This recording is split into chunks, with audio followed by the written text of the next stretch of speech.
Assalamualaikum warahmatullahi wabarakatuh. Bismillah, alhamdulillahi wa kafa, wassalatu wassalamu ala sayyidil mustafa Muhammadin wa ala alihi wa sahbihi wa man ihtada. Amma ba'd, fala haula wala quwata illa billah.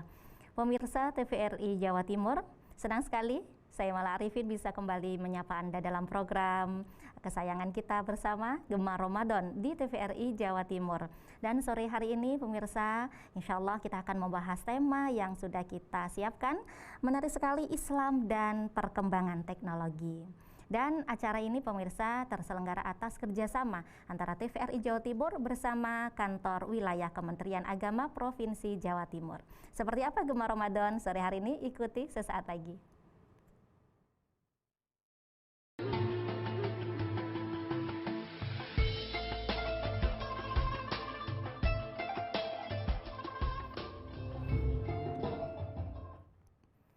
Baik pemirsa TVRI Jawa Timur, alhamdulillah sore hari ini di Gemar Ramadan tema kita adalah Islam dan perkembangan teknologi. Bersama saya telah hadir di studio TVRI Jawa Timur beliau Bapak narasumber kita yang spesial tentunya Bapak Profesor Dr. K. Haji Ali Mashan MSI.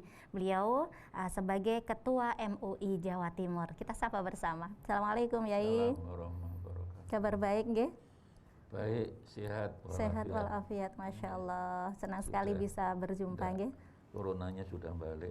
Insya Allah dengan puasa tambah sehat. Amin, amin, amin. Baik, sore hari ini kita akan membahas Islam dan perkembangan teknologi ya. Namun sebelumnya mungkin ingin menyapa pemirsa terlebih dahulu, silakan. Pemirsa TVRI Jawa Timur, kita sampaikan Assalamualaikum warahmatullahi wabarakatuh. Mudah-mudahan kita selalu tambah sehat walafiat. Amin, amin. Baik, Islam dan perkembangan teknologi ini seberapa penting ya untuk kita harus membahasnya? Hari ini orang selalu bicara teknologi 4.0 atau lengkapnya industri 4.0 ya. Maka disinilah penting sekali kita memahami hubungan yang benar antara Islam dan teknologi. Tapi sebelum ke sana, saya ingin menjelaskan Mbak Mala bahwa selama ini kalau Islam diartikan tunduk, patuh, betul. Tapi kalau Islam diartikan selamat, sebenarnya kurang pas. Yang betul menyelamatkan. Karena kata Islam itu berasal dari kata as-salama, yuslimu, islaman, yang tidak bisa diartikan selamat tapi menyelamatkan. Sama dengan merahmati. Hakikat makna Islam begitu ya. Ya. Itulah nanti akan kita coba cross check hubungannya dengan teknologi. Jadi Muslim itu kalau perempuan Muslimah orang yang menyelamatkan, merahmati. Dan yang dirahmati siapa? Rahmatan lil alamin. Lil alamin itu seluruh makhluk. Bab masih ada orang memahami orang Islam hanya menyelamatkan sesama Muslim. Itu menurut saya harus belajar lagi. Yang kita selamatkan juga tidak hanya sesama manusia. Kalau ayatnya linnas memang hanya manusia. Tapi lil alamin seluruh makhluk lah, karena harus menyelamatkan semua makhluk diperlukan manusia-manusia yang punya integritas yang tinggi, yang bahasa Al-Qur'annya selalu amanu wa amilus sholihah itu. Nah, termasuk kalau orang sudah punya integritas tinggi menghadapi perkembangan teknologi apapun, bisa menempatkan yang pas di mana tempatnya agama Islam dalam hal ini dan di mana tempatnya teknologi. Dan yang penting lagi sebenarnya bicara teknologi itu kan bicara ilmu. Karena teknologi itu makna asalnya kan skill itu keterampilan, atau juga sering diartikan alat. Maka pada dasarnya teknologi itu adalah hasil atau output daripada sebuah ilmu yang bersifat skill dan sebagai alat. Oleh karena itulah alat apapun itu diperlukan. Maka dengan demikian kalau kita bicara teknologi itu kan orang menyebut anak ilmu, makanya sering disebut ilmu pengetahuan, iptek. Iptek, betul. Ilmu pengetahuan dan teknologi itu sebenarnya pada dasarnya teknologi itu kan anaknya ilmu. Hanya hari ini seolah-olah teknologi itu lebih penting dari ilmu itu sendiri. Betul, betul. Itu yang menurut saya tidak pas. Jadi dalam ekonomi misalnya saya sering mendengar hari ini kalau dulu orang ingin sukses ya harus punya ilmu ya. Knowledge based economic, tapi sekarang orang mengatakan connection based ekonomi. Jadi hal yang bersifat teknis itu seolah-olah lebih penting. Padahal teknis itu output daripada ilmu. Maka kalau orang lebih mementingkan teknologi daripada ilmunya, itu ada sisi-sisi yang negatif. Sebab teknologi itu cenderung liar kalau tidak dikendalikan oleh agama, oleh etika, oleh falsafah. Seperti hari ini kan kita lihat teknologi apapun kan sudah lari kencang, betul tanpa sekali. meninggalkan moral, ya sehingga orang sering berkelakar golek wong pinter gampang, tapi sulit mencari orang yang benar. Karena mereka dengan teknologi itu kan praktis. Tidak hanya praktis, tapi pragmatis. Pragmatis itu yang penting menghasilkan sesuatu. Betul sekali. Maka hal-hal yang bersifat akhlak, bersifat akidah seringkali tertinggal oleh teknologi itu. Maka dengan demikian bahwa teknologi harus dikuasai ya, bahwa dan teknologi itu output hasil daripada ilmu ya, maka dengan demikian tidak mungkin orang mendapatkan menciptakan sebuah teknologi apapun tanpa mengetahui teori ilmunya dulu. Maka dengan demikian tetap sebenarnya bicara Islam dan teknologi itu angle-nya, esensinya bicara hubungan ilmu dan dengan agama dengan ilmu. Kalau bicara ilmu jelas ilmu itu sangat-sangat diperlukan. Dalil yang paling populer kan tolabul ilmi fardhu, itu cari ilmu itu wajib. Sampai ke negeri Cina pun kita harus diwajibkan cari ilmu minal mahdi ilal lahdi, mulai ayunan sampai liang kubur pun harus masih mencari ilmu. Dan Al-Quran sendiri sebagai sumber pertama dan paling pokok di dalam Islam.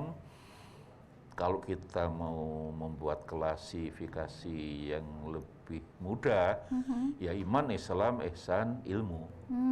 Jadi garis besar ajaran Islam itu iman, Islam, ya ini zaman Nabi, iman, Islam, ihsan. Kemudian 100 tahun setelah Nabi wafat dirumuskan ilmunya akidah, ilmu syariah, ilmu akhlak.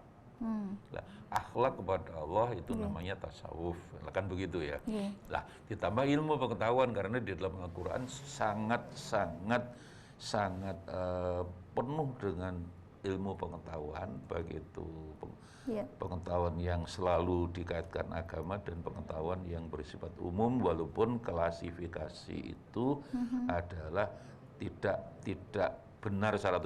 Imam Ghazali tidak mau membagi ilmu agama dan ilmu umum gitu loh. Karena apa? Karena di dalam Al-Quran itu ilmu umum juga banyak. Kayak hujan misalnya, hari ini kan masih hujan gitu. Saya membaca 17 ayat. Orang kapan akan hujan itu dilihat anginnya kemana. Makanya Allah selalu menyatakan wa waladhi arsala riyah. Kadang menggunakan fil mudhari yursilu riyah 17 kali.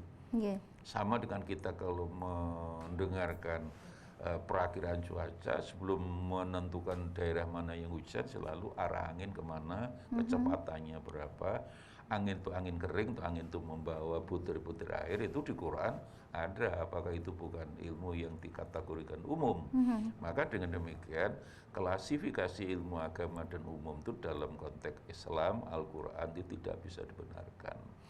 Yang ada menurut Imam Ghazali kalau bicara ilmu termasuk teknologi nanti, ada ilmu yang hukumnya fardu ain mencarinya, ada yang fardu kifayah. Itu lebih pendekatan lebih signifikan daripada ilmu umum itu. Kalau ilmu agama ilmu ini Gusti Allah, ilmu umum ilmu ini bukan Gusti Allah, itu kan enggak benar. Coba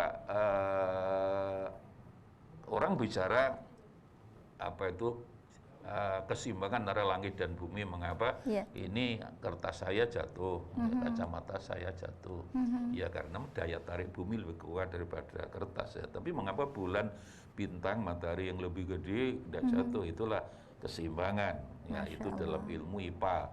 Nah, Quran juga mengatakan wasama arafah wa wal mizan. Itu kan sudah jelas. Apalagi tentang reproduksi manusia itu orang harus goblok dulu dark age abad 12 ya sampai 18 baru renaissance. Loh, abad ke-7 Quran sudah mengatakan proses manusia dari sperma ketemu telur istrinya, kemudian nutfah, alaqah sampai berproses, itu kan sangat-sangat saintifik. Apa itu ilmu umum, di Quran juga dibicarakan. Nah, ini penting awal-awal kita bicara teknologi juga bicara ilmu, bahwa ilmu itu tidak harus dibedakan antara ilmu agama dan ilmu umum. Semua di Quran ada. Walaupun di Quran seringkali ilmu-ilmu yang sering dikategorikan umum itu memang garis besar. Sebuah teori itu grand. Lah bagaimana bisa diterapkan itu ya harus dimiddlekan oleh orang-orang semacam kita yang harus belajar. Tapi tidak boleh dikatakan bahwa kalau ilmu agama itu dari Allah, sumbernya Quran hadis, kalau ilmu umum itu bukan dari Quran. Padahal Quran juga banyak bicara ilmu. Tetapi dari kalimat teknologi tersendiri, apakah ada dari lafaz atau kalimat ayat Al-Quran? Teknologi itu kan alat. Baik. Ketika Al-Quran turun pertama kali, Iqra sudah menyebut bil qalam. Jadi alamal insana ma lam ya'lam, tapi karena Allah itu alladzi alama bil qalam. Bil qalam itu kan dengan alat. Dengan pena. Baik. Penunjukan lafaz qalam itu adalah indikasi bahwa Allah sudah memberi inspiring ya, dan bahkan tausiah bahwa ilmu itu harus dicari menggunakan alat. Maka kalau orang belajar di jurusan pendidikan ada teknologi pendidikan, itu sangat-sangat pas bahwa mengajar pun menggunakan alat. Di dunia ini alat. Maka dengan demikian kalau kita ingin memudahkan Mbak ya, bahwa Allah kan menciptakan.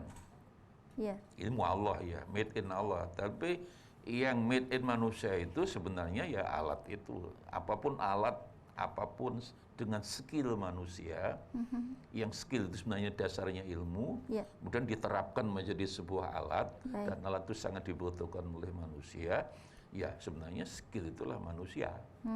Output dari ilmu yang dari manusia itulah skill, itulah alat, itulah teknologi. Dan hari ini, tadi yang sudah kita sebutkan, yang sebenarnya teknologi itu anaknya pengetahuan, sekarang seolah-olah lebih penting alat itu daripada ilmunya. Itu yang sekarang harus diluruskan. Bahwa HP misalnya ya, itu kan alat teknologi, itu buatan manusia. Tapi orang membuat HP menciptakan 4.0 lah. 4.0 itu sebenarnya nanti sampai berapapun bisa 10.0 itu menurut saya, dan itu kesombongan menurut saya. Kalau kita mau membaca, Mbak Mala, hari ini ada seorang guru besar di Amerika, kalau nulis mesti bukunya laris, namanya Profesor Dr. Yuval Noah Harari. Harari. Orang sana tidak bisa mengucapkan Nuh tapi Noah ya. Dengan sapien itu ya, dengan sampai ada 3 buku yang terakhir itu yang mengingatkan ada orang Amerika sekarang kembali pada Tuhan. Selama ini kan Tuhan mereka akal, Tuhan mereka ilmu, tapi dengan kayak Amerika itu hari ini kan sudah 20 tahun ekonomi tidak pernah lebih pertumbuhannya 4%, apalagi di zaman Donald Trump kemudian hanya 1,2, 1, itu. Jadi mulai banyak orang stres. Mengapa stres? Karena dengan rasio yang tidak bisa menyelesaikan semua persoalan, akhirnya ya stres. Stres itu munggah diri kan stres itu bunuh diri gitu. Masya Allah, luar biasa sekali. Disinilah menurut saya bahwa ilmu itu tetap tidak bisa dibedakan. Semua kembali pada Allah. Makanya Iqra kalau bicara ilmu dan teknologi itu kolam tadi katakan ya. Tapi bismi rabbikanya itu sekarang membaca tanpa Allah. Baik, Yai, nanti kita akan lanjutkan Oke, lagi ya. monggo. Luar biasa, baru satu pertanyaan ini sudah panjang lebar Iya. sekali. Pemirsa jangan kemana-mana, Gemar Ramadan akan segera kembali dengan tema Islam dan perkembangan teknologi sesaat lagi.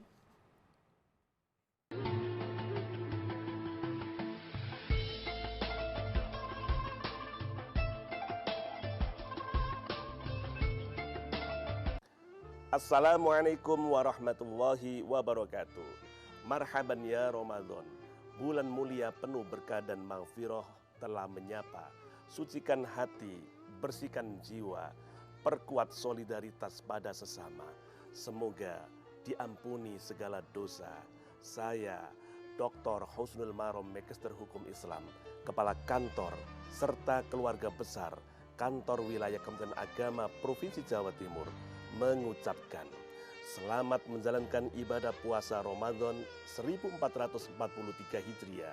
Semoga amal ibadah puasa kita diterima Allah Subhanahu wa taala. Wassalamualaikum warahmatullahi wabarakatuh.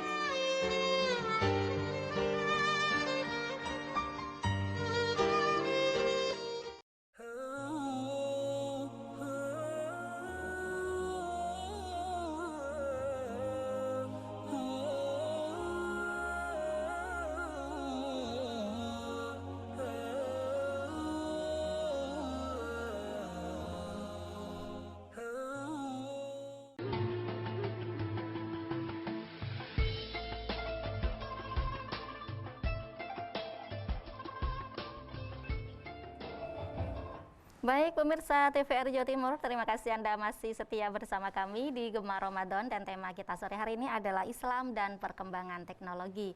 Kami mengajak Anda bagi Anda pemirsa di rumah yang ingin bergabung atau bertanya kepada kami bisa melalui telepon interaktif di 0315678216. Dan bersama saya Bapak narasumber kita Bapak Profesor Dr. Kiai Haji Ali Mashan MSI. Beliau merupakan Ketua MUI Jawa Timur. Baik, Yai, Islam dan perkembangan teknologi ini sebenarnya hubungan Islam dan ilmu teknologi sendiri bagaimana? Iya, teknologi sebenarnya kan anak ilmu. Untuk itulah saya ingin agak stressing dulu, Mbak, dengan ilmu itu literasi. Baik. Dan kalau sudah bicara literasi, kita umat Islam sangat memprihatinkan. Iya. Setahun terakhir ini UNESCO meneliti dari 200 negara, itu ada 61 negara itu yang lemah literasi, tidak suka baca buku ilmiah, Baik. apalagi kitab suci. Iya. Nah, Indonesia itu nomor 2 dari belakang, Masya Allah. nomor 58. Satu, 5 bulan terakhir UNESCO datang lagi meneliti berinteraksi lewat medsos. Iya. Dari 200 negara ada 31 negara kalau menjawab interaksi di medsos itu paling tidak sopan. Paling tidak punya akhlakul karimah. Lah 31 negara itu kita nomor 29. Masya. Kita hanya menang dari Soviet dengan negara Botswana yang paling di Afrika. Jadi sebuah negara kalau tidak cinta literasi, belum tidak cinta ilmu, apalagi teknologi, teknologi itu anak ilmu. Baik. Maka dengan demikian bicara teknologi, bicara ilmu berarti mengingatkan kita harus banyak baca buku-buku ilmiah dan mulai berhenti membaca medsos menurut saya. Baik. Apalagi sekarang itu mengerikan lah sisi negatif medsos itu. Nggih. Kita lanjutkan nanti Monggo. Yai, sudah ada telepon. Assalamualaikum. Ini dari Ibu Haja Kusaro, Pasiran Lamongan. Oh, nggih. Ye, monggo Bu Haja. Ya, apabila salah seorang mengantuk dalam sholat, maka hendaklah ia tidur hingga hilang rasa kantuknya. Karena salah seorang di antara kalian sholat dalam keadaan mengantuk, bisa jadi ia ingin beristighfar, ternyata tanpa sadar ia mencaci maki dirinya sendiri. Terus yang saya tanyakan, bagaimana? Sekarang ini kan bulan Ramadan Pak ya. Bagaimana kalau orang terawih itu, jamaah terawih itu mengantuk Pak Ustaz? Mohon penjelasan. Terima kasih Baik. atas penjelasan yang akan disampaikan. Ye, Bu Haja Kusaro di Lamongan. Warahmatullahi wabarakatuh. Waalaikumsalam warahmatullahi wabarakatuh. Ini pertanyaannya di luar tema nggih ya nggih. Ya, tapi ada hubungannya, Mbak. Baik, silakan. Jadi sekarang kan teknologi membuat tidak ngantuk kan ada. Baik. Seperti apa itu, menarik sekali. Bahwa yang disampaikan Ibu tadi itu hadis betul. Itu kan bagi orang yang sudah itu cerita seorang perempuan waktu itu sudah sembahyang di malam sampai tidak pernah berhenti, sampai ngantuk. Okay. Bahkan di pilar-pilar antara Masjid Madinah itu ada tamparnya, sehingga orang tadi sambil pegangan tampar. Nabi keluar terus mengingatkan, ya memang kalau sudah sembahyang malam itu kan soal sembahyang malam itu sudah payah istirahat dulu. Tapi dalam konteks masih sabtraweh menurut saya, kalau kita hubungan dengan teknologi itu alat untuk membuat tidak ngantuk banyak, Mbak. Sebelumnya minum madu campur kopi tidak pakai gula itu menurut teori kedokteran bagus. Madu pakai kopi, Bu Paciran tadi. Iya, Bu Haja Kasirah. Tapi jangan pakai gula. Khawatir orang punya diabetes itu mesti insya Allah tidak ngantuk. Diganti madu itu. Nggih, nggak ngantuk. Atau kalau sekarang buat ngantuk ada minyak angin buat insya Allah lah begitu. Tapi kadang buat lihat HP itu nggak ngantuk ya, Nggih. Masya Allah. Iya, makanya disitulah semua ibadah, Mbak, itu nomor satu niat. Kalau niatnya, semangatnya memang kuat, saya kira ngantuknya hilang. Kita terima telepon dulu. Assalamualaikum. Waalaikumsalam. Salam, Nggih. Silakan Bapak, siapa di mana, Pak? Saya Pak Sali dari Lamongan. Yuk. Lamongan lagi, alhamdulillah. Monggo Pak Sani. Ya. Mengenai sholat id, Pak. Iya, sholat id. Ada yang melaksanakan di masjid, ada yang melaksanakan di tanah lapang. Iya. Nah, yang paling afdal yang mana? Baik. Sudah cukup Pak Sani? Terima kasih, Pak. Nggih, sama-sama. Matur nuwun, monggo Yai. Iya. Nabi itu kalau ada orang beda pendapat itu ndak marah. Nabi pernah ngirim serombongan orang setelah sembahyang duhur ke desa namanya Quraidah. Nabi berpesan, kamu jangan sembahyang asar belum nyampe Quraidah. Akhirnya belum nyampe Quraidah, waktu maghrib akan datang, sehingga ada dua pendapat. Ada yang memegangi tagnya Nabi, aku ndak sembahyang asar kalau nyampe Quraidah, walaupun udah maghrib gimana? Udah Kanjeng Nabi begitu. Yang sebagian menggunakan konteksnya, mafhumnya, sehingga sembahyang di jalan. Tapi waktu asar nututi, kembali ke Madinah, akhirnya tanya, ya Rasul kemarin sholatnya nggak sama, sebagian di jalan, sebagian di Quraidah, mana yang benar-benar kabeh. Maka dengan demikian menyangkut soal lapangan atau masjid, monggo keyakinan masing-masing. Kalau sudah menyangkut perbedaan fikih itu selalu ada beda pendapat, Mbak, mulai wudhu, mulai apa, haji. Baik. Makanya saya sering ya dengan mudah mengatakan ya supaya tidak bertengkar lah menurut saya. Yang bahaya itu bukan beda pendapat, yang bahaya itu beda pendapatan sebenarnya. Kalau oleh duit nggak bodoh. Monggo Bapak kalau memang di Paciran saya lihat memang banyak orang-orang yang suka di lapangan karena kuat Muhammadiyah di sana, saya kira ya monggo di lapangan. Tapi yang Paciran yang agak kampung-kampung saya lihat masih banyak orang NU lebih suka di masjid, ya di masjid lah. Paciran kalau di kotanya menurut saya memang mayoritas teman-teman saya kayak Prof. Syafiq Muhni itu kan teman saya juga di situ semua karena semua Muhammadiyah kuat. Biasanya memang tidak di masjid, ya monggo lebih afdal, keyakinannya monggo. Ya kayak beda hari raya puasa kemarin lah Muhammadiyah dengan tegas mereka Sabtu, ya kita Minggu, ya misalnya kan nggak apa-apa. Ya, yang repot itu nggak Sabtu nggak Minggu, Mbak. Iya. Sama ikut Sabtu. Baik. Aku nggak Sabtu nggak Minggu, aku raposo, yang penting beli rioyo lah, itu malah yang menurut saya. Yang penting ikut sholat id gitu ya, Nggih. Ya monggo. Jadi kembali pada yang tadi kalau boleh saya lebih stres, sebenarnya bicara teknologi itu harus bicara garis besarnya ilmu itu sangat-sangat dihargai. Orang tidak menguasai ilmu tidak mungkin menguasai teknologi. Nah problemnya umat Islam di Indonesia yang mayoritas ini tidak suka ilmu, Mbak. Paling lemah literasi, paling lemah ilmu. Kita di Asia Tenggara, jangankan dengan Singapura, dengan Kamboja sudah kalah kita. SDM kita makin karena orang tidak suka baca ilmu. Lah, sisi negatif dari teknologi 4.0 tadi kan medsos tadi. Iya, iya. Lah, ini data Kominfo, Mbak, ya ini teknologi 4.0 sisi negatifnya. Orang Indonesia ini yang mayoritas Islam ini sehari semalam rata-rata ya 9 jam tuh HP. Masya Allah. 5 jam di depan TV, 3 jam untuk medsos, 2 jam radio. Allah. Koran dibacanya rata-rata 27 menit sehari. Itu menggambarkan bahwa orang Indonesia itu tidak suka baca buku ilmiah, tidak suka ilmu, sukanya duit. Padahal duit itu datangnya dari ilmu. Lah makanya orang mindsetnya harus dirubah. Tidak mungkin kamu dapat derajat itu tanda suka ilmu. Wong Allah sudah yarfa'illahu ladzina amanu minkum. Derajat itu kan mesti apa itu uang itu kan bayang-bayangnya ilmu aja. Makanya orang cinta ilmu tidak ada yang melarat. Ulama-ulama besar itu semua cinta ilmu, tapi tidak ada yang pernah kekurangan. Betul. Lah mindset orang sekarang cinta duit, tidak cinta ilmu, akhirnya tidak karu-karuan, akhirnya duit tidak dapat, ilmu tidak dapat, ngawur. Inilah makanya kita bicara ilmu ini hari ini Kominfo ini menurut saya cukup menyedihkan. Kalau sebuah bangsa yang mayoritas muslim waktunya habis untuk hal yang sisi negatif teknologi 4.0 tadi, gimana kita mau maju? Makanya yang menarik ada sebuah penelitian di Fakultas Psikologi yang saya baca, malah dari data Kominfo tadi, anak-anak S1 itu diteliti. Baik, ya. Kita tahan dulu ya. Ya, monggo. Oke, silakan penelpon yang sudah masuk. Assalamualaikum. Assalamualaikum. Waalaikumsalam warahmatullahi wabarakatuh. Siapa di mana, Pak? Assalamualaikum, Pak Profesor. Surabaya. Surabaya. Monggo. Baik, monggo.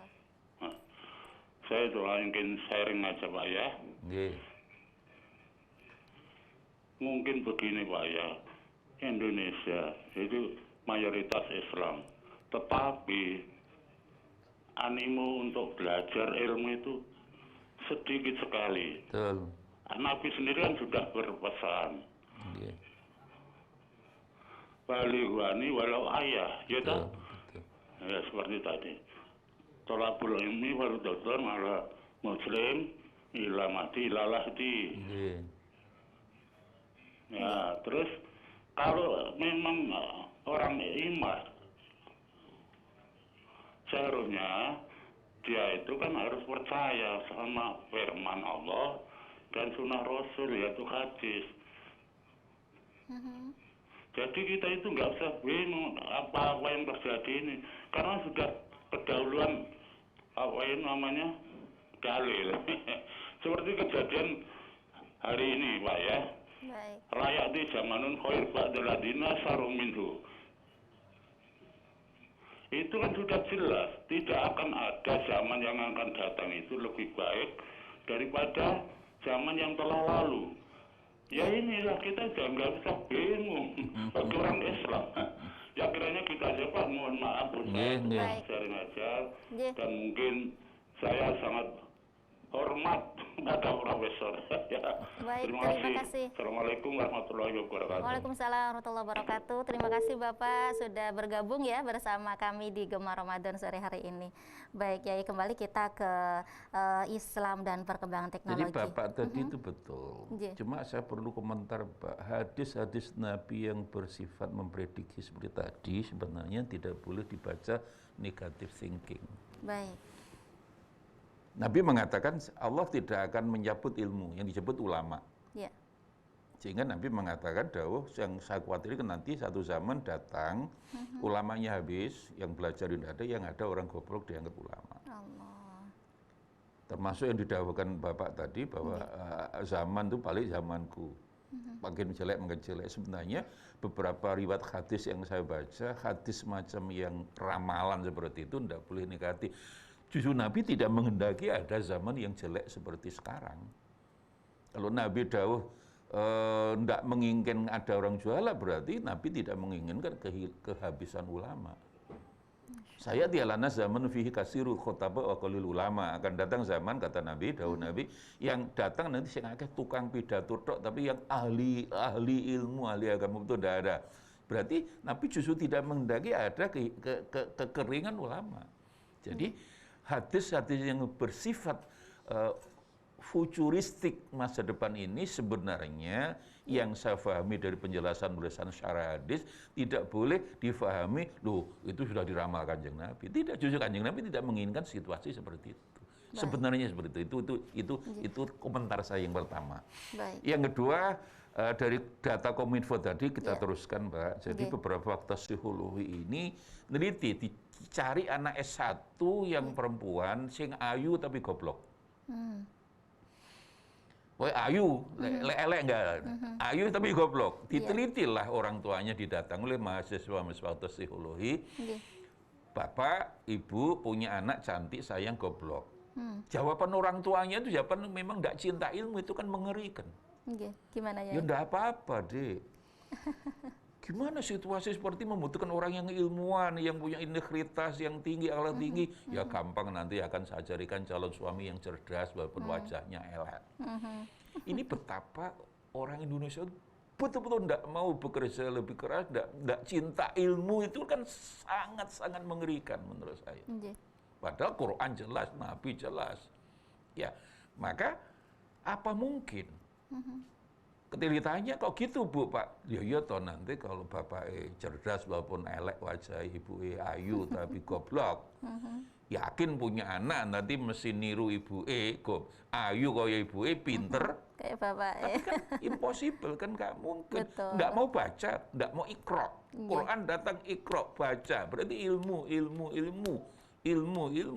Maka 10 tahun lagi kalau orang Indonesia lebih banyak waktunya anak-anak sekolah misalnya, waktunya habis untuk HP, Mbak Mala, kita khawatirkan lahirlah anak-anak 10-15 tahun lagi, misalnya perempuan, akhirnya goblok kayak ibu elek kayak bapak.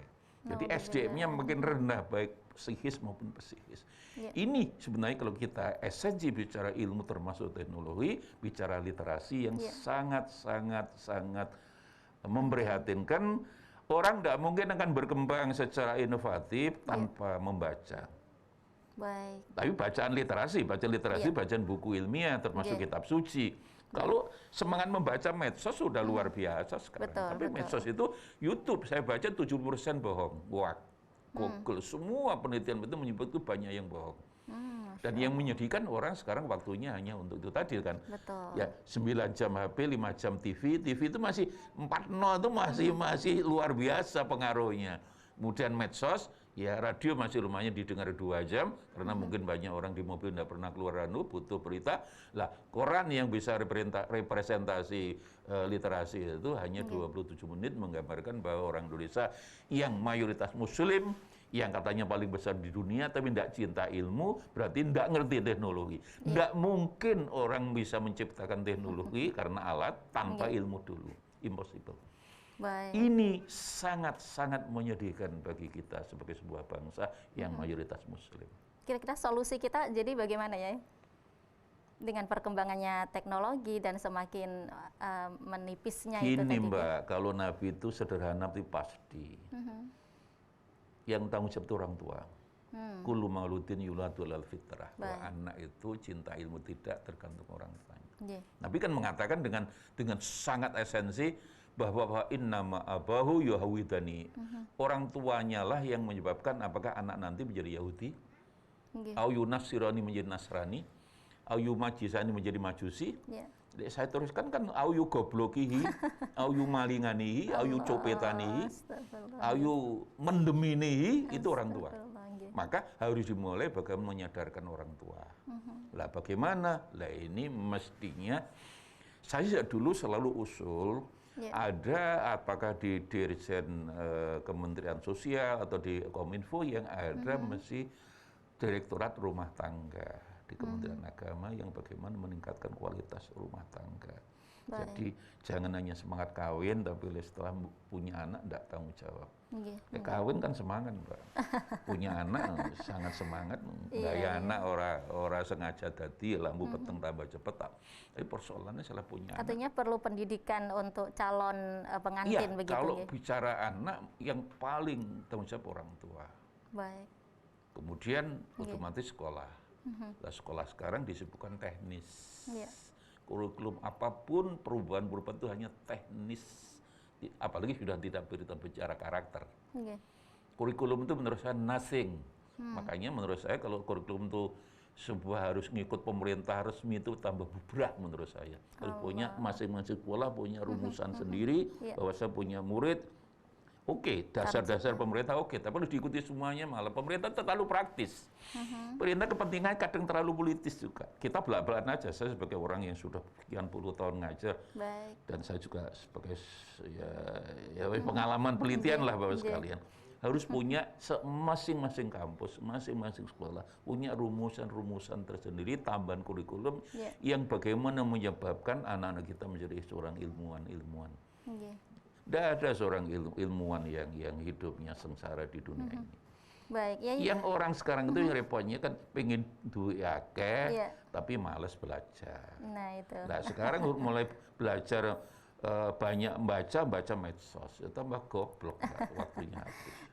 Ini kembali ke Islam dan perkembangan teknologi ini, ada yang sebenarnya itu manusia pertama, kalau menurut Islam kan Nabiullah Adam alaihissalam, tetapi dalam sejarah kan disebutkan manusia purba. Ini sebenarnya mana yang lebih dulu atau yang benar, bagaimana ya? Gini Mbak, kalau bicara Tuhan itu kan nyiptakan dulu matahari, langit itu 2 hari yaumeni, bumi 2 hari. 2 hari menurut Allah, bukan 2 hari menurut kita ya. Baik. Kemudian isinya itu juga 2 hari, maka tati ayam. Lah disitulah akhirnya ada malaikat, ada Adam, ada iblis. Nah disitulah menunjukkan akhirnya Allah menakdir bahwa yang pintar manusia, bukan malaikat, bukan iblis. Berarti yang wa'alamal agama. Jadi yang diberi ilmu itu manusia. Tapi bukan berarti ilmu itu kalau Nabi Adam kan langsung dari Allah. Bagi orang seperti kita harus belajar. Karena ada Iqra bismi rabbikal khalaq, ada alama bil qalam, itu artinya harus belajar. Tidak mungkin ilmu datang tiba-tiba, tidak ada. Baik, kita angkat dulu pemirsa yang sudah masuk. Telepon, Assalamualaikum. Waalaikumsalam. Silakan Bapak, siapa? Ya, terima kasih Pak Profesor. Ini kalau kita lihat bahwasanya agamis kita yaitu agama Islam tidak akan ketinggalan dalam perkembangan zaman apapun. Karena apa? Quran itu adalah sudah menjemput bahasanya, menjemput apapun urusan di dunia. Yang saya tanyakan begini Pak Profesor. Bagaimana cara kita untuk meningkatkan daripada kemampuan dan kesadaran para pemuda-pemuda kita kepada anak-anak kita ini untuk bisa berimplementasi yang berhaluan maju untuk menuntut baik itu ilmu agama maupun ilmu pengetahuan. Karena saat ini, mohon maaf Pak Profesor, ini kalau kita lihat saat ini saudara-saudara kita, teman-teman kita ini nampaknya belajar itu agak menurun. Seperti apa yang disampaikan Pak Profesor, anak-anak sekarang itu IT memang luar biasa. Jika jemarinya tidak menyalahgunakan. Tetapi jika menyalahgunakan amat bahaya. Yang mana saat ini dengan kebebasan era digital saat ini banyak sekali orang-orang fitnah, orang-orang hoax, sehingga ini pengetahuan anak-anak ini rata-rata diracuni Pak Profesor. Jadi kami berharap tolong bagaimana Departemen Agama, pemerintah untuk mengantisipasi daripada anak-anak yang menyalahgunakan IT tersebut. Karena saya orang desa Pak Profesor, rata-rata di warung-warung wifi itu anak-anak saya lihat tidak belajar. Tetapi adalah bermain judi, yaitu dengan game dan sebagainya. Nah ini bagaimana cara mengatasi hal tersebut. Sehingga pemuda-pemuda saat ini, anak-anak sekarang, kaum milenial ini betul-betul di hari esok, orang-orang Islam tidak akan tertinggal dengan IT. Terima kasih Pak Profesor. Terima kasih. Assalamualaikum.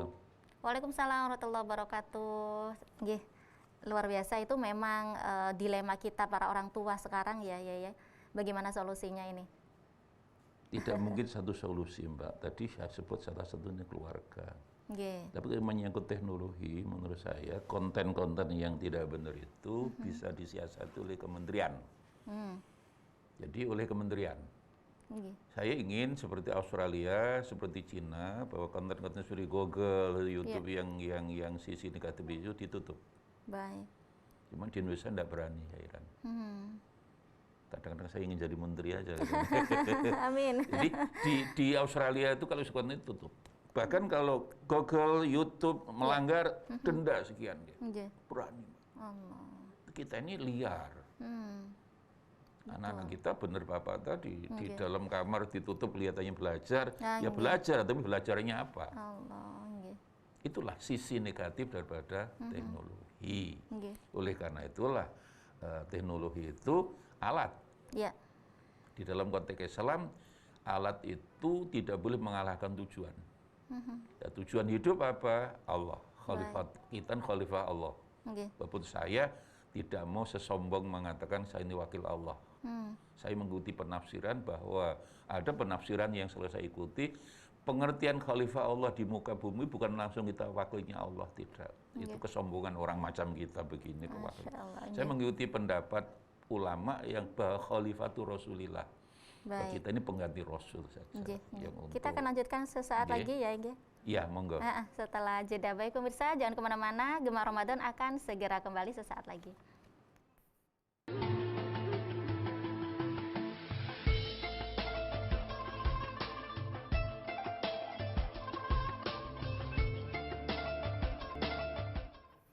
Baik pemirsa TVRI Jawa Timur, alhamdulillah masih setia bersama kami di Gemar Ramadan dengan tema kita sore hari ini Islam dan perkembangan teknologi.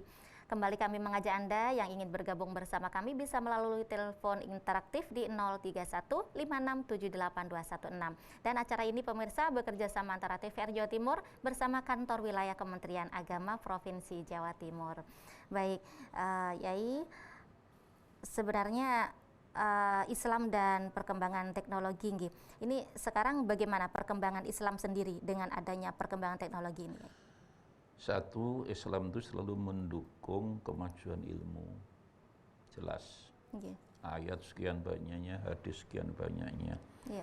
Bahkan Nabi mengatakan satu majelis ilmu, ya katakan ya ini kan majelis ilmu kita tadi, itu kan lebih baik dari 1000 rakaat sholat. Betapa pentingnya ilmu. Satu, Quran turun ayat pertama kali bukan sholat, zakat, puasa, haji. Iqra berarti ilmu. Jelas, itu jelas. Oleh karena itulah tinggal bagaimana kita. Cuma saya kadang-kadang melihat situasi, pertanyaan tadi kadang-kadang juga realistis, Mbak. Quran itu mengatakan wa qalillam ma ta'lamun, orang yang ngerti itu sedikit. Wa qalillam ma tashkurun, yang bersyukur sedikit. Wa qalillam ma taqilun, yang menggunakan akal sehat itu sedikit. Banyak orang yang tidak waras sebetulnya di dunia ini. Masya Allah. Ya mudah-mudahan kita tinggal yang sedikit yang waras. Itu Quran tidak pernah salah. Baik. Jadi memang di dunia ini fa'alhamaha fujurah wa taqwaha. Orang kecenderungan berbuat dosa dan takwa itu sama. Kemudian yang menarik, Allah itu kalau nyebut dikotomi api elek itu sebut dulu mesti. Khalaqal mauta wal hayata. Tidak pernah ada khalaqa hayata wal tidak. Mati sisinya kan negatif. Kemudian kata dulumat ilan nur. Dulumat itu mesti jamak gelap. Nur itu tidak pernah. Tidak ada kata nur itu anwar jamaknya. Cahaya itu tidak pernah dijamakkan. Dan mesti dulumat dulu baru nur. Satu dulumat mesti didulukan, jamak, kegelapan, orang goblok-goblok di dunia ini, nur itu sedikit. Ya, artinya bagaimana itu? Lah, artinya manusia diberi akal. Ya, silakan, Allah kan tidak memaksa. Kami sudah memberi Quran, kami memberikan aturan, kami memberikan seorang nabi ya contoh yang sudah jelas. Tinggal Anda mau kemana? Disinilah hebatnya Al-Quran tidak mau memaksa. Maka kalau dalam konteks akidah, ya memang kadang yang membuat saya ya dalam arti prihatin kalau membuat orang maju belajar malas kok di pressure, di inspiring, tetap tidak mau belajar, tetap seneng moco medsos ya. Maka dengan demikian kadang-kadang ya Tuhan sudah takdirnya begitulah. Tinggal kita kan tidak ingin seperti itu. Maka dengan demikian akhirnya al-umuru bimaqasidiha, segala sesuatu karena niat, lah orang niat harus tegas. Orang-orang Indonesia ini memang harus dididik, kamu itu mau jadi apa? Saya ke Amerika 5 kali, Mbak. sampai pernah meneliti ke Ohio State University, ke California. Di sana itu salah satu sisi yang saya senang, anak itu kamu mau jadi apa? Jadi SMA high school itu misalnya ya, itu kelas 1 itu semester terakhir udah ditanya kamu mau jadi apa? Iya. Jadi orang harus jelas, kamu mau jadi apa? Jadi kan dididik agar kalau sudah kamu mau jadi dokter, kamu harus sesuai dengan kondisi. Kalau ingin jadi dokter, kalau ingin jadi ahli IT, ahli TV, ya udah harus yang profesional. Nah, kita kan enggak semua lulus harus sarjana. Indonesia itu menurut saya kurikulumnya udah jelas. Jadi kakian sarjana tapi kemampuannya tidak ada. Semua hidup waktu sekolah ribuan masuk fakultas kedokteran saya membayar 1 M loh Mbak. Saya itu ada orang tua teman saya membayar fakultas kedokteran itu 1 M. Duit mbahmu. Masya Allah. Apa kalau sudah didoktrin dengan cara membayar seperti itu kan manfaat? Itu karena apa? Karena kita dididik kulit, tidak dididik isi. Disinilah menurut saya variabelnya sangat banyak sekali, paling tidak mulai dari kita, kata Nabi, kata Quran juga berbuat baik dari dirimu sendiri. Harus sadar bahwa kita ini makhluk Allah di dunia yang harus mewakili Allah, ngatur dunia yang baik, diperlukan. Lah, ini lagi, orang seluruh dunia kalau ikut Allah kan selesai. Kalau ngatur dunia itu mesti ada contoh seorang Nabi yang sudah jelas integritasnya, akhlaknya, kemampuan baiknya, bisa dicontoh. Baru ada ayat. Di dunia ini seluruh dunia orang lebih bicara itu aturan dulu lah. Orang yang melaksanakan aturan tidak ada yang baik. Sak dunia ini Mbak. Undang-undang, aturan. Tapi tidak pernah disetting bagaimana menciptakan orang yang baik. Nah, disinilah akhlak akhirnya. Quran turun, Nabi di Makkah itu selalu bicara akhlak dan akidah. Syariat hukum semua di Madinah. Itu artinya apa? Beragama itu akhlak. Bu'istu liutamima makarimal akhlak. Kita tidak pernah dengar ada hadis saya diutus Allah menegakkan hukum, tidak. Jadi karena apa? Kalau akhlaknya nggak api, itu dia mesti taat hukum. Riset secara internasional, orang yang akhlaknya bagus tidak melanggar hukum. Orang yang melanggar itu yang ngerti hukum. Ya sama dengan orang desa itu Mbak, kalau sapi hilang tidak pernah lapor. Kenapa? Mungkin lapor polisi hilang loro kalau Pak Malan. Itu artinya apa? Realistis. Karena ketika hukum didulukan, akhlak belum baik, itu semua jadi. Dalam akhlak itu sebenarnya ilmu yang sebenarnya itu akhlak. Karena Nabi dawuh bu'istu liutamima makarimal. Lah, akhlak dalam proses pendidikan kita sekarang dibuang. Namanya karakter ndak ada. Kon didik ibu bapak ini lebih bapak ini repot golek duit sekarang gimana? Nggak pernah jelas model pendidikan di Indonesia ini menurut saya. Saya kadang-kadang agak keras kalau sudah bicara pendidikan karena ngajar udah sekian puluh tahun jadi. Kurikulum itu dari ganti menteri tidak pernah jelas menurut saya. Ini mau kemana ini anak-anak dibawa kemana ini? Jadi makanya kalau kita bicara ilmu sekali lagi ini hal-hal yang paling penting hidup itu ilmu. Apapun jadi contoh di Bapak itu ya kita harus memberi contoh pada anak-anak kita, anak yang sangat melarat tapi sukses. Itu banyak. Anak-anak ndak duwe Mbak akhirnya dikerang guru besar, profesor. Saya kemarin diundang yang punya Masjid Ar-Rahman Blitar. Itu hanya lulus STM. Dia membangun masjid sendiri habis 27 miliar. Masya Allah. Karena apa? Pom bensinnya 20 Pak Har itu. Ternyata tidak ada hubungannya dengan profesor, ilmunya duit. Karena apa? Kalau sudah rezeki itu Allah yang ngatur. Tapi dia punya ilmu ternyata, walaupun bukan profesor, ilmu apa? Ilmu sebenarnya dari orang tuanya. Baik ya, tidak terasa kita sudah di penghujung acara ini. Loh, jam berapa nih? Iya, monggo kesimpulan dari pembicaraan kita Islam. Kesimpulannya satu bahwa teknologi itu anak ilmu. Ilmu diperintah jelas di Quran. Lah karena alat itu tidak boleh mengalahkan tujuan. Lah tujuan kita hidup di dunia ini mengabdi pada Allah.